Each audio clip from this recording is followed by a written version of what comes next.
Hello, and welcome to another edition of Coffee Talk with attorney Brian Lerner. Um, we have lots of different subjects on trust law, estate planning.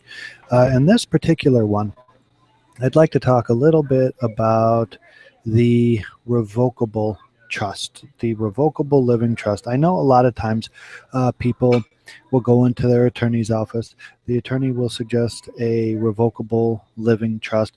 Um, you know, Give them the worksheet, and then after they're all done, the attorney say, "Well, get this signed, get that notarized. Get a give the completed packet with sign here tabs everywhere and notarize here tabs in 15 different places," and then everybody will be all happy it's all done. But then at the end of the day, they'll say, "What is revocable? What does a revocable living trust do?"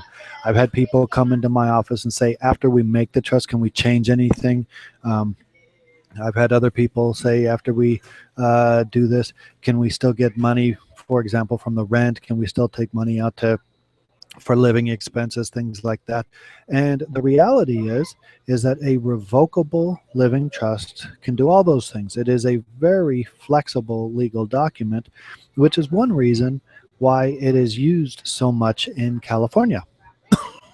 Sorry. And so first, let's look at the word revocable. What does that mean? Well, revocable means that you can revoke it at any time. And to revoke something means that you can basically stop the legal actions of the particular item and either completely terminate it, change it, amend it, edit it, add to it. Revocable is also a very elastic term, and it was meant to be that way so that you weren't setting things in stone, but it was encouraging you to get your estate planning done.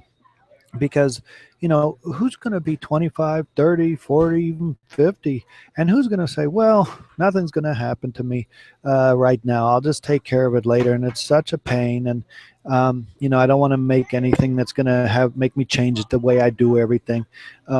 So the revocable living trust is made so that you can literally make it when, like the day you get into college, and you can be protected all of the years as you're growing through adulthood and middle age and old age. And, while you can certainly re-look at it again every 5 years to, specifically add items or take items out, or, put new beneficiaries.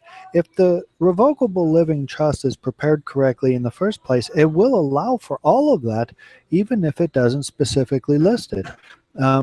For example, it might have a provision saying, "All of my personal goods shall be divided between all of my beneficiaries."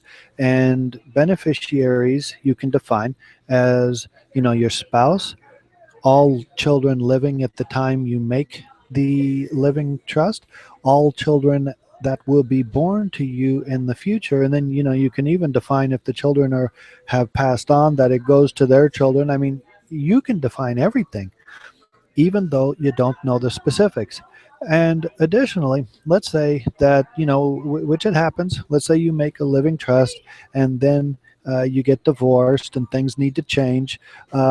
You can certainly revoke certain parts of the living trust depending how it is that you prepared it, and then amend in other ways. Or let's say that you obtained, four different properties, or you have three different kids, and so forth. Let's say that you want to put another provision in for this person or that person. Very flexible, and you can simply amend it, or you can even do a new one if you want, and then make sure that you completely revoke all prior living trusts. The purpose really is not so much that it's so easy to change everything, and that it's flexible. The real purpose is so you get down to business and you get a living trust done so that you're protected. And when I mean you, realistically, it's your spouse, your children, your grandchildren. You've worked a long time to get to where you are. and you want to make sure that all of your stuff goes to whom you want it to. And more importantly, you want to make sure that when you die, that your spouse and children and so forth are not left with a mess that they don't have any idea what to do, that it has to go to probate, that is court proceedings, that all the stuff sitting out there but nobody can get it. All kinds of stuff may have to happen.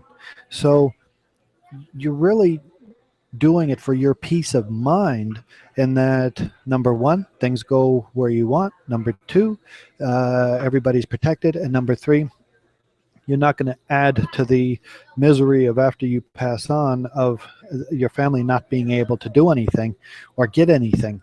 So think about, the word revocable and what revocable living trust means and how it just helps you, okay, and your family.